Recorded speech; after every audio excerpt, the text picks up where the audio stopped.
طعامک الا تقی، اے ابو ہریرہ تو اچھے لوگوں کی صحبت اور ہم نشینی اختیار کر، اچھے لوگوں کی رفاقت میں رہ، اور کوشش کر کہ تیرے دسترخوان پہ وہ بیٹھے جو صاحب تقوی ہو۔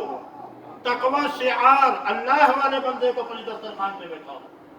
آج کتنے بے نمازی، حرام خور، اللہ کے دین سے سرتابی کی رائے اختیار کرنے والے، شریعت سے منحرف، اللہ کے باغی، سنتوں کا مذاق اڑانے والے، ہم ان لوگوں کو اپنے دسترخوان پہ اپنے بچوں کے گلے دبا دبا کر کے، اپنے بچوں کے حقوق ہڑپ کر کے، اب ایسے یار اور ایسے احباب کو بلا کر کے ان کے اوپر اپنے بچوں کے پیسوں کو، ان کی رقم کو خرچ کرتے ہیں۔ اللہ کی پناہ، اس پر ہماری اور آپ کی گرفت ہوگی، اللہ کی ہم محاسبہ ہوگا، جا کر پڑتال ہوگا۔ کوشش یہ ہو کہ ہماری جو رقم آئے میرے پاس وہ بھی جائز طریقے سے، اور خرچ بھی کریں تو اس کو جائز طریقے پر اور جائز جگہ پر خرچ کریں، یہ دونوں ضروری ہے۔ کمائیں، اسی لیے وہ حدیث ہے نا جنید بھائی، جس میں اللہ کے نبی صلی اللہ علیہ وسلم نے ارشاد فرمایا کہ ابن آدم کے پاؤں کل قیامت کے دن جنبش نہیں کر سکتے، حرکت نہیں کر سکتے، جب تک کہ اس سے کتنے سوالوں کے بارے میں، کتنے امور کے بارے میں سوال نہ کر لیا جائے؟ ہاں، 5 چیزوں کے بارے میں، ان میں سے ایک چیز ہوگی مال کے بارے میں۔ من این اکتسبہ وفیما انفقہ، لایا کہاں سے اور خرچ کہاں کیا۔ اور گزشتہ نشست میں نے بتلایا تھا اعتدال اور میانہ روی کے تعلق سے، اسراف اور تبذیر۔ بابو بھائی، ان المبذرین کانوا اخوان الشیاطین، اور اللہ فرماتے ہیں کلوا واشربوا ولا تسرفوا، یا اللہ نے فرمایا سلمان، والذین اذا انفقوا لم یسرفوا ولم یقتروا، تو یہ اسراف اور تبذیر کیا چیزیں ہیں؟ جنید بھائی بھی نہیں تھے کوئی نصیب میں، جو بھائی بتائیں چلیے بابا بھائی آپ کے لیے انعام ہے انشاءاللہ۔ اسراف اور تبذیر دونوں میں کیا فرق ہے؟ دونوں کے معنی فضول خرچی کے، لیکن فرق کیا ہے؟ ہاں جنید بھائی، بابو بھائی کی مدد کیجئے تھوڑی سی، آپ کے بھائی ہیں، بھائی چارے کا بھی ایک شق ہے، ایک حصہ ہے۔ ہاں، خرچ کرنے والے کو شیطان کا ساتھی قرار دیا۔ اسراف، ہاں نیاز بھائی، اچھا، اسراف اور تبذیر دونوں کے معنی، اسراف اور تبذیر، ان المبذرین کانوا اخوان الشیاطین، یقیناً فضول خرچی کرنے والے شیطان کے بھائی ہیں۔ اور دوسری آیات میں اللہ تعالیٰ نے فرمایا کلوا واشربوا، کھاؤ اور پیو ولا تسرفوا، لیکن اسراف نہ کرو، فضول خرچی نہ کرو۔